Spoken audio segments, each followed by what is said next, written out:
Hello, everybody, and welcome to Desmond's Theater. No, I'm joking. That's a line from the Three Stooges. I am Debbie with you on a late show simply because we just got home from my birthday dinner, and I'm looking at my roses and my flowers that Victor gave me and my wonderful gift that he gave me, but we won't talk about that because that would upset Pimphat. Now, what we're going to talk about tonight is last night on Barco's show, I was invited to call in by Barco, and it turned out to be, an ambush. Now, what an ambush is, I have to wait till Mekazawa gets logged in. Are you logged in and listening, Mekazawa? Yes, Goofy Boone, I'm logged in and listening. Basement dweller. Anyway, so, an ambush is when somebody asks you to call into their show and then they have somebody like waiting in the wings to attack you. Well, it was a fail attempt because his little attack backfired on him. But Victor wanted to know something. What was it you were asking me, Victor, about Pimphat? Oh, he's a loser. He just sits on the internet looking up people's record. I mean, how many hours does he spend looking up stuff? I remember I was his age. I was out chasing chicks, running around with my buddies. Even if you had the internet, wouldn't you have been? Hell yeah. I couldn't care less about anybody. I mean, what a loser. I would like to know the last time Pimphat got laid. Let me see. Probably last night with Rosie Palm. That's who. Rosie Palm? What is that? Oh, never mind. Spanking his monkey. I'm sure he goes to the little... I've never heard of him on a date. I've never heard of him have a girlfriend. I've never heard Mekazawa have a girlfriend. Nothing. They're on the air every night. And he talks about stories about going out and goofing off. At least Goofy Bone has a little bit of that, I bet you that Pimphat is real pasty white and lives down in his mother's cellar, in the basement, because she had to get rid of him and he won't move out. Yeah, his muscles are all atrophied from being... typing on the keyboard. It's true. I've just got to go to... Wait a minute. I've got to go to DallasCounty.org. Victor Montoya. Oh, there's some more of his old tax liens. We'll talk about that. And then there's Lone Star Self-Storage. We'll get that one. I mean, he's such a fucking idiot. Explain when something gets settled out of court. Explain that. You make an agreement with them for a certain amount of money, and it won't be discussed anymore, and they'll pay you off and let it go. And that's not even in the court's records. Mm-hmm. Only thing you do with the court, since Pimphat will never work, he'll never have money, he'll never know about this, you file a motion for non-suit. You just non-suit the case. The case just kind of falls off the docket, which is exactly what that one did. If you'll notice on... Hey, I'm Pimphat. What time is it? Oh, I'll eat later, Mom. Just push it under the door. But, honey, why are you always at DallasCounty.org? I'm obsessing over this woman, Debbie Daly, that... So that's I don't obsess over. I tried to be her co-host, and she wouldn't let me because I'm so boring. So we have a little audio for you guys to listen to. Hey, I'm Pimphat, and I'm going to swoop to your level.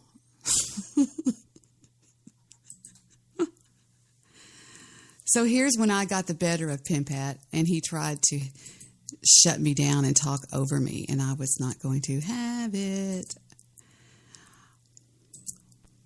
Have y'all got your recorders on, Mekazawa? I know you're there.